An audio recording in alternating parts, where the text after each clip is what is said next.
presidente de la República, Horacio Cartes, promulgó este jueves una ley que protege a los niños, niñas y adolescentes de contenidos nocivos que se acceden a través de Internet. Todavía hay muchas dudas con relación a la implementación de esta normativa. Por ejemplo, se habla de un software controlador, también de sanciones que van a ser expuestas las empresas servidoras de Internet.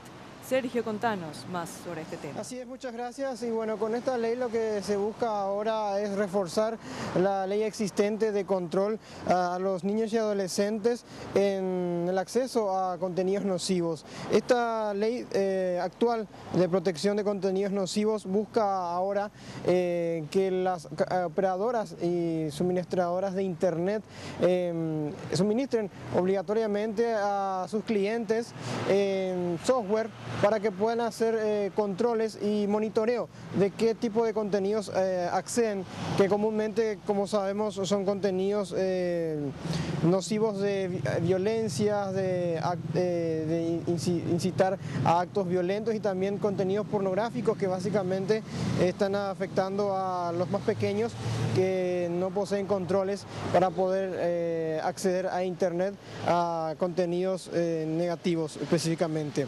Conversamos con la Secretaría Nacional de la Niñez, que va a reglamentar esta ley y por supuesto va a estar conversando con los distintos servicios de provisión de Internet para que se pueda dar cumplimiento a esto. Y atención, porque se puedan dar multas importantes para estas empresas que no cumplan con esta ley, de acuerdo a la renta anual del porcentaje de ingresos que tengan, y también jornales mínimos para los comercios que hacen entrega de Internet, como por ejemplo los ciber que dan este servicio. Escuchemos al asesor jurídico de la Secretaría Nacional de la Niñez con relación al tema.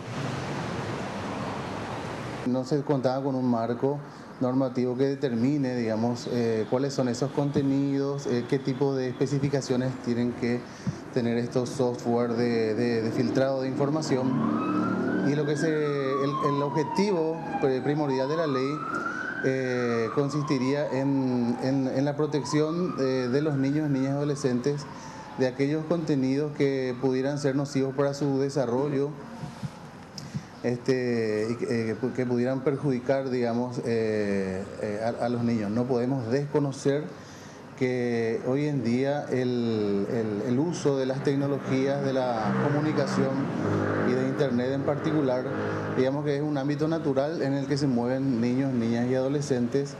Por default, el iPhone trae un control que viene con restricciones, ¿verdad? Y luego podemos activar las restricciones dentro de la pestaña configuración, o sea, ajustes, configuración general, y luego acá en restricciones, obviamente está desactivado porque yo soy mayor, pero ahí yo podría activar la restricción, ¿verdad? Entonces ahí le pongo un código y yo puedo elegir las aplicaciones que están restringidas para el chico.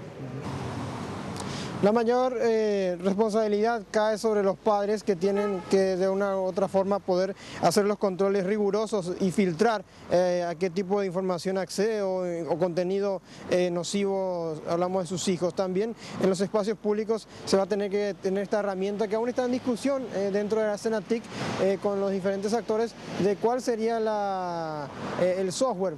Pues existen software que podrían aplicarse de manera obligatoria y otras que pueden elegirse según dijeron. Esto aún está en reglamentación en la CENATIC, pero sí, de por sí reiteramos, los que entregan servicios, las empresas que proveen servicios de Internet van a tener que instalar o de alguna otra forma entregar este servicio de protección online a sus clientes, o los mismos padres también pueden descargar esta aplicación.